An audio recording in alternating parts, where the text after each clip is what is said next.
በአስቸኳይ ውጡ ከአሜሪካ ወደ ቬንዙዌላ እንዳትጓዙ።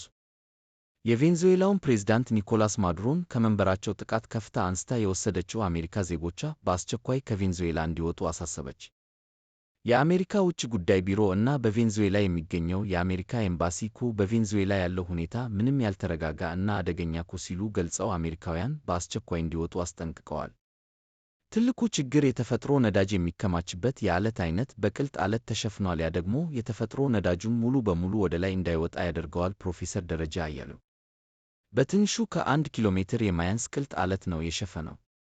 በአማራ ክልል ደቡብ ወሎ ዞን ለገሂዳ ወረዳ የተፈጥሮ ነዳጅ በራሱ ኃይል ወደ መሬት ገንፍሎ መፍሰሱን የዞኑ ማዕድን መምሪያ በቅርቡ ለቲክቫህ ኢትዮጵያ አረጋግጧል።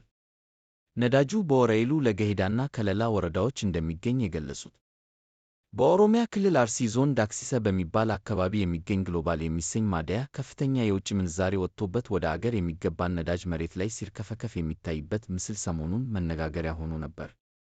የነዳጅና ኢነርጂ ባለስልጣን ዋና ዳይሬክተር ዶክተር ደስታው መኳንንት ጉዳዩን በተመለከተ ለቲክቫህ ኢትዮጵያ በሰጡት ቃል ነዳጁን ኃላፊነት በተሞላው መንገድ ለሕዝብ ጥቅም ማዋል ሲገባ ያለ አግባብ ሕዝብ በተሰበሰበበት መሬት ላይ እያርከፈ የኢትዮጵያ የህብረተሰብ ጤና ኢንስቲትዩት ዋና ዳይሬክተር ዶክተር መሳይ ኃይሉ ለቲክቫህ ኢትዮጵያ በሰጡት ቃል ምን አሉ? 42 ቀናትን እንከታተላለን። የእኛ ብሔራዊ ፕሮቶኮላችን የዓለም አቀፉም እንደዛ ነው። አንድ ኢንኩቤሽን ፔሪድ ኢንኩቤሽን ፔሪዮድ ወይም በሽታ ምልክት እስከሚያሳይበት የሚቆየው ቢበዛ 21 ቀን ነው። እርግጠኛ ለመሆን 21 ቀኑን የመጀመሪያ ዙር ደብል እናደርጋለን ማለት ነው። ያ ማለት አጠቃላይ እንደ መጀመሪያ የሚሰሩ የተለያዩ የቅኝት ሥራዎች አሉ። እነዚህ ሁሉ እየተሰሩ ይቆያሉ። የቁጥጥር ሥራው ተጠናክሮ ቀጥሏል። አሁን አንድም ኬዝ የለንም። ሲዳማ አካባቢ ምንም የለም። 42 ቀንም አልፏል። የደቡብን ከ2 ሳምንት ያነሰ ጊዜ እንጠብቃለን።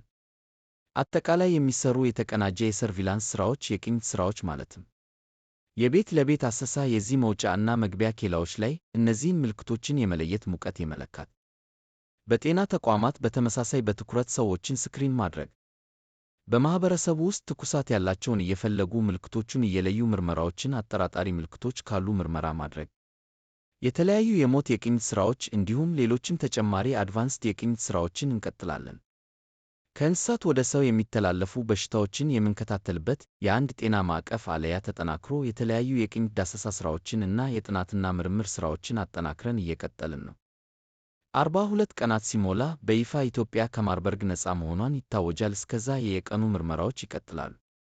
ያለፉት 21 ቀናት ምንም አይነት አዲስ ተጠቂ ሳይመዘገብ አልፎ 30 ቀናት አካባቢ እየደረስን ነው። እስካሁን ነፃ ነው። ነገር ግን በእኛ ብሔራዊ ፕሮቶኮላችን መሠረት 42 ቀን ሲጠናቀቅ ነፃ አድርገን እናውጃለን ብለዋል።